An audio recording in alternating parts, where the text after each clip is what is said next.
All right, ladies and gentlemen, you are welcome to another great episode on your favorite political talk show, The Truth with Ben Jokes. Today, I saw one of the most disgraceful statements that have ever been made regarding democracy in Nigeria. Now, one of the most important principles in democracy is the principle of separation of power between the three arms of government so that none of them becomes too powerful, because absolute power corrupts absolutely. Now, we know that here in Nigeria, the executive arm of government is hardly checked by the legislative arm. They have their dirty behind the scene agreements. But the Speaker of the House of Representatives, Mr. Tajudeen Abbas, has completely taken this to another level. The utterances of Speaker Tajudeen Abbas do not only rubbish our democracy, it shows total disregard for the citizens of this country, and this is just the height of it. The speaker openly implied that his loyalty and the loyalty of that of his colleagues is to Tinubu and not to the Nigerian people.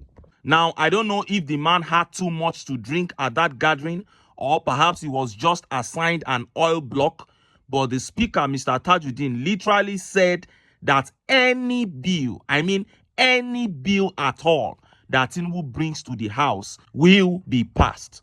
It doesn't matter the content of the bill. Scrutiny is not necessary.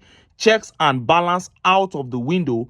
This man stood publicly and told the whole world that the legislative and the executive arm in Nigeria are the same, meaning there is no separation of power, meaning democracy is in the mud. He said once a bill comes from Tinubu, the bill must be passed. No scrutiny, nothing. It means his loyalty is to Tinubu and not to the Nigerian people. We know that you people do this behind closed doors, but for you to come out publicly and say it to our faces is like committing a crime in the open, and this is a crime against the state, in my opinion. Before I show you how he said it and how Nigerians reacted, let me quickly show you this update. Remi Tinubu mocks Nigerians doing menial jobs abroad, says they are doing jobs they refuse to do at home. Senator Remi Tinubu has mocked young Nigerians who have relocated overseas in search of greener pastures for taking on jobs they refuse to do at home. She said in a recent interview with Arise TV, she regretted that Nigerians with their level of education left the country to take up menial jobs, such as driving a taxi to make a living at the expense of the dependents they abandoned at home.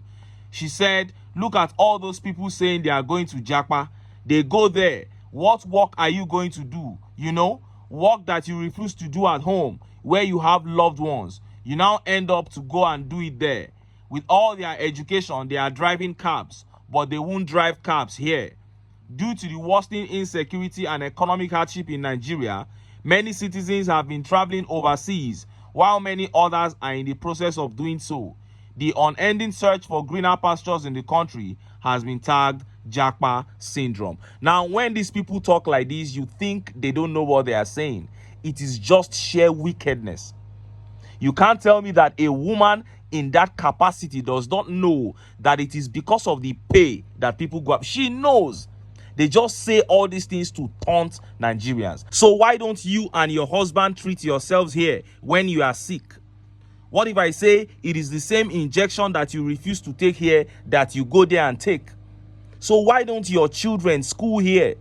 What if I say it is the same book that they refuse to read here that you send them there to go and read? And look at how Nigerians reacted. Look at some of the tweet reactions. This tweet by Adeniji Michael Oluwafemi says, absolutely.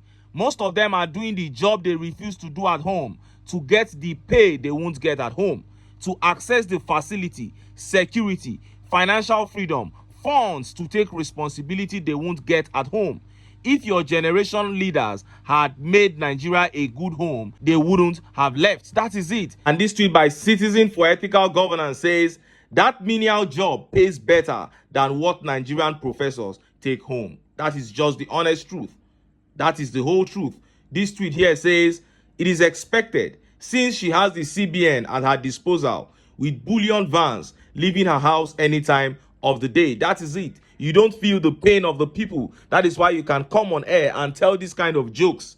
And this tweet by Avocado says, You are not adding that they are doing it for take home, that your husband cannot pay them, the working conditions your husband and his friends can't provide, the security your husband can't provide. Madam, we are not complaining, but don't start this conversation yet. That is it. Politicians should not try to gaslight anybody. Nobody is a fool. Let them continue eating their money. Let them continue enjoying the nation's treasury until Nigerians wise up and they decide to take their country back. Now, let us look at those atrocious utterances made by the speaker against the Nigerian democracy. Look at how the papers reported it. Whatever bill you bring to National Assembly will be passed, House of Rep Speaker assures Tinubu. The Speaker of the House of Representatives, Tajudeen Abbas, has said that whatever bill Tinubu's administration brings to the National Assembly will be passed. Abbas made this known while speaking during a dinner hosted by Tinubu for over 60 members of the House of Representatives to break the Ramadan fast. The speaker recalled that the recent bills that came from the presidency were treated expeditiously in the House. He affirmed that what they did was not far from a miracle, noting that the delivery of a bill within 48 hours is not an easy task. According to him, this was done because the lawmakers respected Tinubu. According to a video posted by Channels Television on its X handle on Thursday, the speaker asserted that there were no voices in the House against Tinubu and his policies. Hey, he said, Your Excellency, if I tell you that this is the month of Ramadan, we are breaking our fast for the 10th time. If you look at your administration, it is in its 10th month. So this is a very divine day. A day that God has gathered us to make things happen, for miracle to happen, for this country to go forward. So it is our prayer, Your Excellency, that this meeting will open a better chapter of the relationship between the executive and the House in such a way that we will continue to work in synergy, in unity on purpose between the two of us. So far, so good, Your Excellency. The House is very supportive of you. The House loves you very well, and there is hardly any dissenting voice in the House today and yesterday against you for any of your policies. The House has always supported what you do, and we shall continue to strive in ensuring that we operate as one.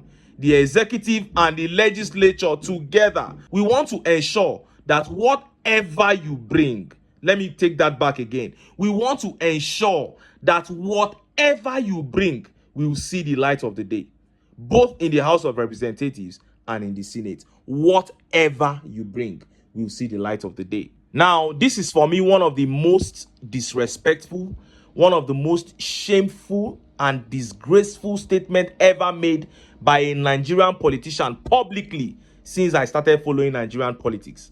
And look at how Nigerians reacted. This tweet here says, whatever bill, are these people drunk? I'm telling you, I'm beginning to think that maybe the guy had something to drink there. Because why would you stand up publicly and say a thing like this? And this tweet by Sky said, Nigeria is sold and bought. That is what the man is saying, that they have sold it out to him. And Ebuka here said, the end of democracy. That is it. If you can publicly state this, it means you have publicly put an end to the separation of powers. And this tweet here says, wow, that's their level of loyalty. The content of the bill doesn't matter. The content doesn't matter. Whatever it is, they will pass it. And this tweet here says, this is not democracy. Where is the check and balance in our own democracy? Our system is shambolic. That is it, my brother. And this tweet by KLM says, so does anyone in his or her right senses still believe that Nigeria will get better with people like this in power? It will never get better with people like this. And this tweet by Olawale Bankole says, is this one form of joke or what? What a failed National Assembly. If there is anything worse than a rubber stamp, maybe we can name it a bar stamp. I am telling you, Nigerians need to take this statement up. What kind of docility is this? That a man, a government official, stands publicly and denounces his job and he remains in office? Does this make sense? Anyway, the update is everywhere online. Nigerians are seeing it. Young, old, everybody is seeing it. If this is how we want this country to go, if we are going to leave this country in the hands of this select few, then so be it. Because right now it is clear that these people are just treating this country like their property. This man has publicly said that he will not do his job. What he wants is to be the same with the executives so that together they can continue to plunder the resources. It is left for the people to snap themselves out of the claws of these evil people, or forever remain silent and continue to be tormented. One thing is certain, there is no light at the end of this APC tunnel. If the people want freedom, if the people want the dividends of democracy, they must get up and take their country back. But until then, make I still enter town. Make I go get some ogbonge political news wey una go like. Why? Because of una I dey here. So don't go away. Don't go away.